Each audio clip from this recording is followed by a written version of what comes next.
Have I got news for you? My story begins in the year of our Lord 541. My name is Peleus Andronicus, and I am at present living under the reign of the Emperor Justinian. I sailed from Carthage, and it took a couple of weeks, so I was weary and pickled in salt when I arrived in Rome. I reckoned that the salt served a purpose because I had heard that it is a good remedy for infections of all kinds, necessary because on my arrival, to my horror, I was greeted by the stench of rotting corpses which were piled up on the quay. I met a publican outside his alehouse and asked him what had occurred. "In truth, sir, a terrible plague has afflicted us in this city. The people are powerless against it, and there seems that there's nothing that can be done to halt its spread. People are already dubbing it the Plague of Justinian. It is such a deadly thing. A sudden fever strikes you down, followed by swellings all over your body, and it is an agonizing death. I've lost many a good friend to it." With this prophecy of doom, he disappeared into the dark recesses of his alehouse. Somewhat troubled by what he had told me, I decided to leave Rome forthwith. I did as I usually do when I have the urge to travel, and wrapped my cloak tightly round me. I then uttered the words "Tolerare mea hic." I then felt my whole body whirling round, until I fell down unconscious. When I came to, I found myself in England. I saw a poster on a tree dated 1345. It warned people to stay indoors for some strange reason. I walked down the cobbled high street of the charming port of Felixstowe. I was greeted by a pedlar festooned with pots and pans, sewing implements, and cobnuts in bags. "I wouldn't hang around here if I were he," said. When I inquired as to the reason for his warning, he replied, "Some Italian sailors docked here from the Crimea, and some of them were sick. The sickness soon spread, and hundreds have been taken by it up till now. I'm only living because I drink some good strong ale every day." With this he chuckled. It was almost like a death rattle, and it exposed his scant and blackened teeth. "What do they call this sickness?" I asked him. "The Black Death," he replied, with gruesome relish. I shuddered to contemplate this fatal ague. I had ascertained from a scroll which I came across some time in the 16th century that the symptoms are diarrhea, weakness, profuse bleeding, and skin turning black with gangrene. How could this have happened? I leave Rome in the 6th century and turn up here in England about 800 years later and find that everyone is still dropping dead with some ghastly plague. The pedlar tottered off, and soon afterwards there was a familiar buzzing in my right ear, which indicated an information transfer. From it I ascertained that 50 million people died of the Black Death, more than half the population of Europe by the time it ended in 1353. That was enough for me. I did not want to become one of the 50 million. So I twirled once more and set off for La Bella Italia. I had fallen in love with Venice on a previous trip, when I had thoroughly enjoyed the Carnivale. When I alighted in the country, it appeared to be the year 1629. My first encounter was with a man in soldier's uniform who had been fighting in the 30 Years' War.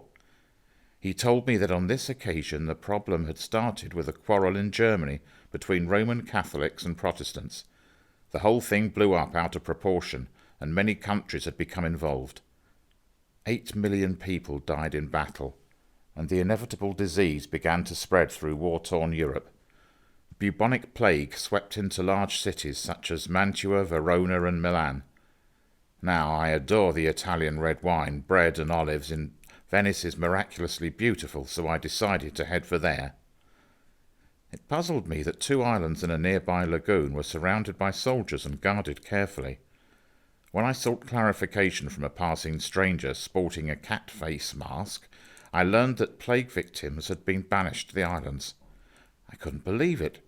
My ravishing city on the sea was now in danger of destruction by disease, and I was once again in the thick of it.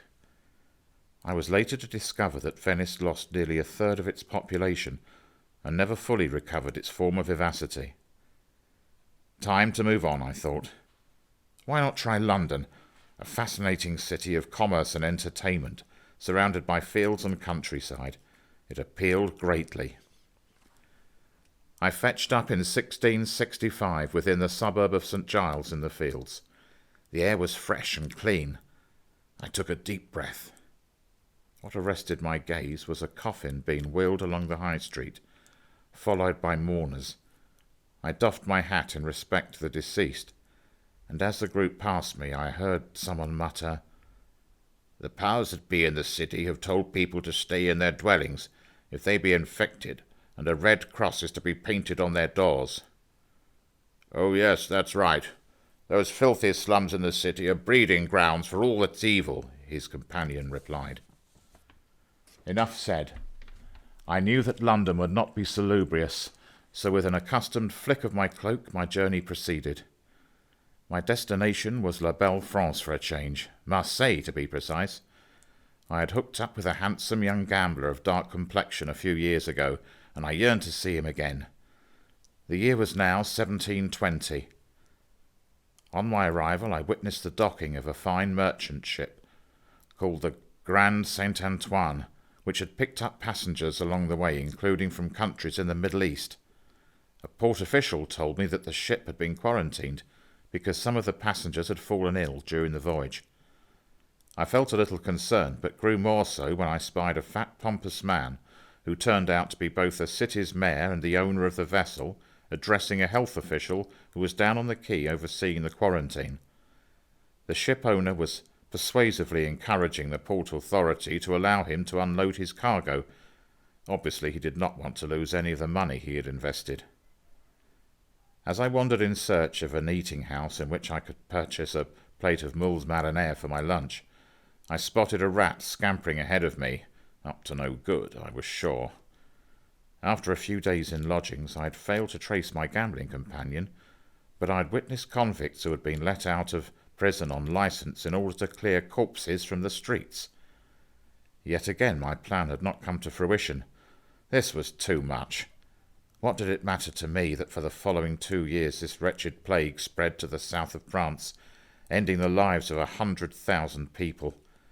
This happened in spite of the people of Provence erecting plague walls to try to hold back the infestation. As the plague took hold of the country, you may ask why I stuck it out in France. Well, the truth be told, I was searching for my erstwhile inamorato, and I seemed to possess a charmed life myself, in that wherever the disease cropped up, I was always one step ahead of it. However, in 1722, I decided to give up my quest as a bad job. Either my friend had died of plague, or preferably had escaped to the country which was free of it. I was beginning to tire of travel and adventure, especially as in recent excursions I had been dogged by disaster. I travelled to China for a break from it all, as I thought. I ended up in Yunnan province in 1855. You could not make this up, but soon after I arrived the plague raised its ugly head once more. Not only that, but it was soon carried by steamships across the globe, eventually to all 6 inhabited continents. By 1894 a ray of light appeared on the scene, in the shape of Dr. Alexandre Yersin. He identified the Bacillus Yersina pestis, i.e. bugs passed on to humans by rat fleas, as the cause of this terrible pandemic. Hats off to Dr. Yersin. At last someone had put 2 and 2 together, and people were closer to finding a cure or a method of prevention now that they knew the cause. Moving on yet again. The year is 1950 and the end is in sight. Unbelievably, the last plague lasted about 100 years and killed 15 million people. Whirling onwards to 2020, and just when you thought you were safe from these tiresome old pandemics, have I got news for you. You are experiencing a 4th great pandemic, admittedly not the bubonic plague, but still deadly for thousands of people, unexpected and incurable. Once again, people have been told to stay home as they were in 1665 and in previous such situations. I will not disclose to you the outcome of this present predicament, I don't want to worry you, but suffice it to say that you will be surprised by it. For myself, I have definitely had enough of all this now, and I am off to sunbathe in a very remote island in the Pacific, where I shall meet nobody and nothing which will disturb my rest.